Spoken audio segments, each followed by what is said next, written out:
என்ன பண்ணுவோம்னா 7ஆம் பாவம் 2 4 6 10 தான் ஃபஸ்ட் குவாலிட்டியாக சொல்கிறோம்.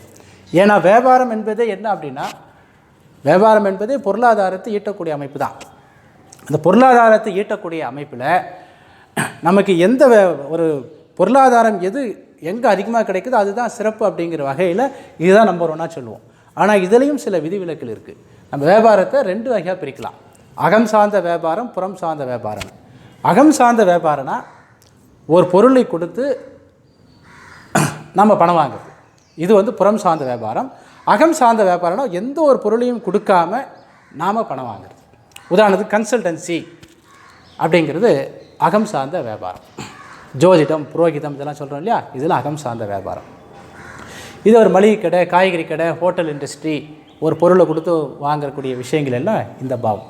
அப்போது அகம் சார்ந்த தொழில் பண்ணுறவங்களுக்கு 7ஆவது பாவம் 1 3 7 11 தொடர்பு கொள்ளும்போது அங்கே கொஞ்சம் நல்லாயிருக்கும். நிறைய வாடிக்கையாளர்கள் வருவாங்க, பப்ளிசிட்டி நல்லா கிடைக்கும்.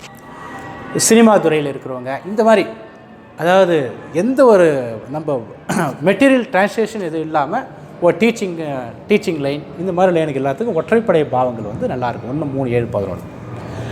அதே மாதிரி புறம் சார்ந்த லைனில் இருக்கிறவங்களுக்கு 2 4 6 10 தான் சிறப்பு அப்படின்னு எடுத்துக்கலாம்.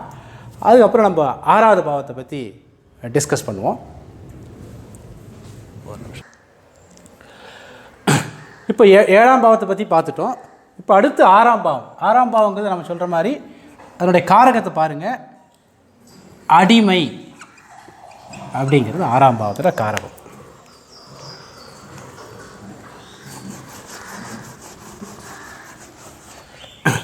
அடிமை அப்படிங்கிறது 6ஆம் பாவத்தோட காரகம். அதை தான் நம்ம என்ன பண்ணுறோன்னா, ஒவ்வொரு பாவத்துலேயும் 12 பாவத்தோட காரகம் இருக்குது அப்படிங்கிற வகையில் இதை நம்ம அடிமை தொழில் அப்படின்னு சொல்கிறோம். மாத சம்பளம்,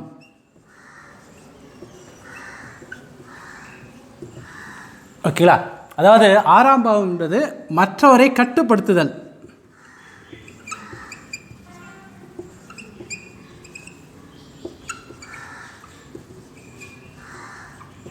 மற்றவரை கட்டுப்படுத்துதல், அதே மாதிரி மற்றவருக்கு கட்டுப்படுதல்.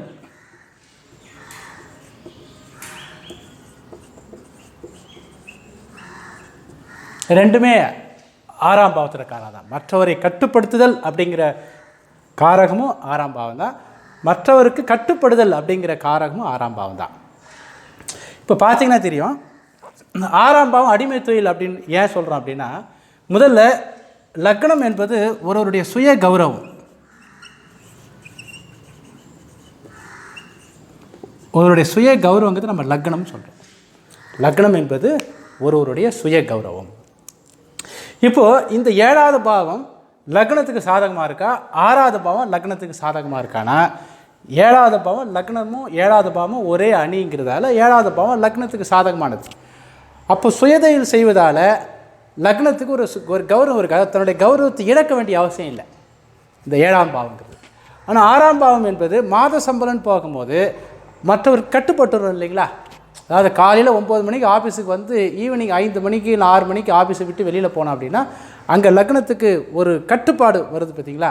அதனால் இந்த கட்டுப்பாடு என்பது இங்கே கொஞ்சம் அதிகம். அது அடிமை தொழில்.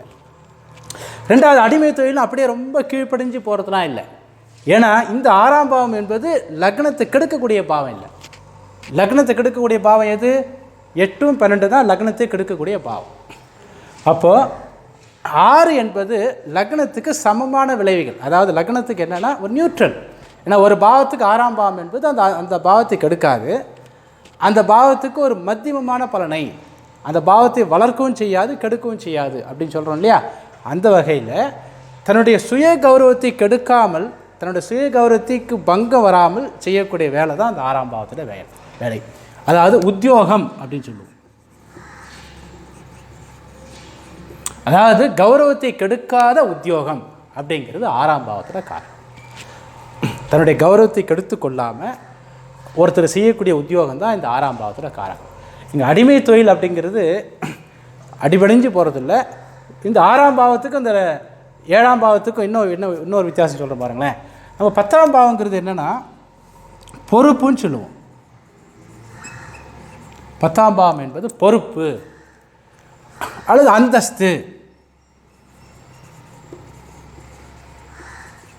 அல்லது கர்மம். கர்மம், அந்தஸ்து, பொறுப்பு இதெல்லாம் வந்து 10ஆம் பாவத்தில் காரகம். இந்த 6ஆம் பாவம் என்பது 10ஆம் பாவத்துக்கு சாதகமாக இருக்கா, இந்த 6ஆம் பாவம் 10ஆம் பாவத்துக்கு சாதகமான பாவமாக இருக்கா அல்லது 7ஆம் பாவம் 10ஆம் பாவத்துக்கு சாதகமான பாவமாக இருக்கான்னு பார்த்தீங்கன்னா 6ஆம் பாவமும் 10ஆம் பாவமும் ஒரே திரிகோணம்.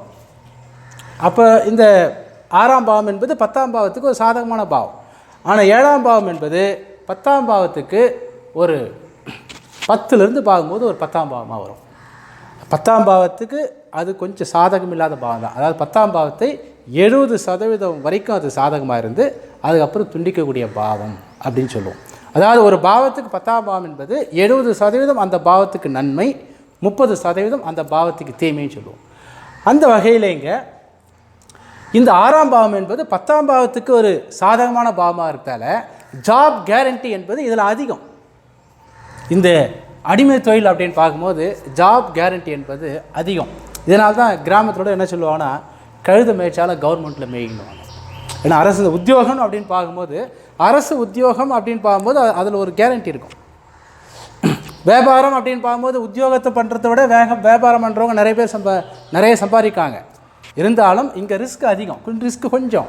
அதாவது 6ஆம் பாவத்தை கம்பேர் பண்ணும்போது 7ஆம் பாவம் என்பது தொழிலுக்கான ரிஸ்க் கொஞ்சம் கம்மி, அதிகம் கொஞ்சம் இந்த 7ஆம் பாவம். அதனால் நம்ம என்ன பண்ணுறோன்னா இந்த 7ஆம் பாவத்தை கம்பேர் பண்ணும்போது 6ஆம் பாவம் தொழில் அப்படிங்கிற விஷயத்துக்கு ஒரு சாதகமான அமைப்பாக இருக்கிறதால் தான் எல்லா நபர்களுக்கும் ரிஸ்க் எடுக்க விரும்பாத நபர்கள் உத்தியோகத்துக்கு தான் விரும்புகிறாங்க. தொழிலெலாம் நஷ்டமாயிட்டா என்ன பண்ணுறது, தொழில் பிரேக் ஆகிட்டா என்ன பண்ணுறது, முடியாமல் போனால் என்ன பண்ணுறது அப்படின்றது. அதேமாதிரி இந்த 1ஆம் பாவத்துக்கு ஒரு காரகம் இருக்குது. இது சுய கௌரவன்னு ஒரு காரகம் ஒன்று. ரெண்டாவது தனித்தன்மை. தனித்தன்மை என்பது 6ஆம் லக்ன பாவத்தில் ஒரு காரகம். லக்னத்தோட இன்னொரு காரகம் என்பது நிறைய காரகம் இருக்குது. அதில் உங்களுக்கு இந்த தொழில் சம்பந்தமான விஷயத்துக்கு நான் வரும்போது தனித்தன்மை என்பது லக்ன பாவத்துக்கு கொஞ்சம் இருக்குது. இந்த 7ஆம் பாவம் லக்னத்துக்கு சாதகமாக இருக்கிறதால ஒரு வியாபாரம் பண்ணும்போது அவங்களுக்கு ஒரு ஸ்பெஷல் திறமை இருக்கணும். அப்போ தான் வியாபாரத்தில் ஜெயிக்க முடியும். இந்த 6ஆம் பாவன்றது தனித்தன்மைன்னு பார்க்கும்போது கொஞ்சம் அது 7ஆம் பாவத்துடைய கம்பேர் பண்ணும்போது கொஞ்சம் கம்மி தான். அதனால் என்னென்னா இந்த தொழில் அப்படிங்கிற ஒரு ஆஸ்பெக்டில் பார்க்கும்போது 6ஆம் பாவம் 7ஆம் பாவத்தை விட ஒரு அடி முன்னோக்கி போகுது. அதனால தான் நிறைய பேர் உத்தியோகத்தை தான் நிறைய பேர் விரும்புகிறாங்க. ஓகேங்களா? இப்போ இதே ரூல் தான் இந்த உத்தியோகம் அப்படின்னு பார்க்கும்போது அந்த 6ஆம் பாவத்தோட உபநட்சத்திரம் 2, 4, 6, 10 தொடர்பு கொண்டால் உத்தியோகத்தில் நிலையான உத்தியோகம், நல்ல கௌரவமான உத்தியோகம், நல்ல நாளுக்கு நாள் பதவி உயர்வு பெற்றுக்கொண்டே போகக்கூடிய உத்தியோகம் அப்படிங்கிற அமைப்பில் வந்து ரொம்ப அற்புதமான அமைப்பு இது. அதே 6ஆம் பாவம் 1, 3, 7, 9னா மிதமான உத்தியோகம், உத்தியோகத்தில் வளர்ச்சி வந்து அடிக்கடி நிகழாது, ரிலாக்ஸாக இருக்கலாம், நிம்மதியான மென்மையான, அதாவது ரொம்ப அதிகாரம் இல்லாத உத்தியோகம் அப்படின்னு எடுத்துக்கலாம், மென்மையான பணி, நடுநிலையான உத்தியோகம்னு எடுத்துக்கலாம். 5, 9 என்பது உத்தியோகமே இல்லாமல் சும்மா இருக்குது. 7ஆம் பாவம் 8, 6ஆம் பாவம் 8, 12 தொடர்பு கொள்ளும்போது உத்தியோகத்தில் வந்து ரொம்ப கீழ்நிலையில் உத்தியோகம் பண்ணுறது, உத்தியோகத்தின் ரீதியாக தன்னுடைய சுய கௌரவத்தை இழந்து உத்தியோகம் பண்ணுறது. ஓகேங்களா? இன்னும் சொல்ல மறந்துட்டேன், முக்கியமானது இந்த 6ஆம் பாவத்தில் உடல் உழைப்புன்னு ஒரு காரகம் இருக்குது. உடல் உழைப்புன்னு ஒரு காரகம் இருக்குது. அதேமாதிரி ஆளுமை 10ஆவது பாவத்தில் சொல்லுவோம். இப்போ 6ஆம் பாவத்துக்கு அந்த ஆளுமை திறன் அப்படிங்கிறது இருக்குது. அதாவது திரிகோண பாவங்கள் ஒரே தன்மை வாய்ந்ததுங்கிறதால 6ஆம் பாவத்தில் என்னென்ன 10ஆம் பாவத்தில் இருக்கிற காரகத்தில் கிட்டத்தட்ட 80% 6ஆம் பாவத்தில் இருக்குதுன்னு எடுத்துக்கலாம். அது நம்ம ஏற்கனவே நிறைய வகுப்பில் சொல்லியிருப்போம். 10ஆவது பாவத்தை நம்ம அரசன் அப்படின்னு சொன்னால் 6ஆம் பாவத்தை நம்ம தளபதின்னு சொல்லுவோம். 10ஆம் பாவத்தை நம்ம சிங்கம் அப்படின்னு சொன்னால் 6ஆம் பாவத்தை நம்ம புலின்னு சொல்லுவோம். சரிங்களா? ரெண்டுத்துக்கும் பெரிய வித்தியாசம். நிறைய கண்ட்ரியில் தளபதி வந்து ராஜாவை காலி பண்ணிட்டு தளபதியே ஆட்சி செஞ்ச வரலாறுலாம் நிறைய உண்டு நமக்கு. அதேமாதிரி சிங்கத்துக்கும் புலிவுக்கு என்ன வித்தியாசம்னா, சிங்கம் வந்து பலசாலி தான், புலியும் பலசாலி தான். ரெண்டுத்துக்கு நீங்கள் சண்டை போட்டிங்கன்னா 10 தடவை சண்டை போட்டுன்னா 6 தடவை சிங்கம் ஜெயிக்கும், 4 தடவை புலி ஜெயிக்கும். ரெண்டும் ஒரே வயசு, ஒரே இதுவாக இருந்தாலும் ரெண்டும் ஈக்குவல் பலம் தான். ஆனால் சிங்கத்துக்குன்னு சில தன்மை இருக்குது, ஒரு பெருந்தன்மையான குணம். அதாவது சிங்கம் என்பது எல்லா விஷயத்துலேயும், அதாவது ஒரு ஒரு ஆளுமைத்தன்மை இருக்கும். இந்த புலிக்கு வந்து கொஞ்சம் அந்த கம்மி அப்படின்னு சொல்லுவாங்க. அந்த மாதிரி நம்ம இந்த 6ஆம் பாவத்துடைய ஒரு மைனஸ் பாயிண்ட் என்னன்னா, இது 7க்கு இது 12வது பாவமாக இருக்குதால 7வது பாவத்தை நம்ம பொது அறிவுன்னு சொல்லுவோம். பொது அறிவுன்னு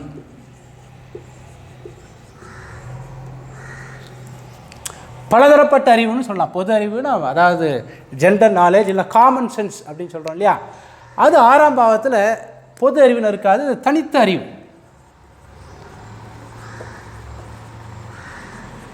ஒரு துறை சார்ந்த அறிவுன்னு சொல்லுவோம். அதாவது ஒரு துறை சார்ந்த அறிவு என்பது 6ஆம் பாவத்தோட காரகம்.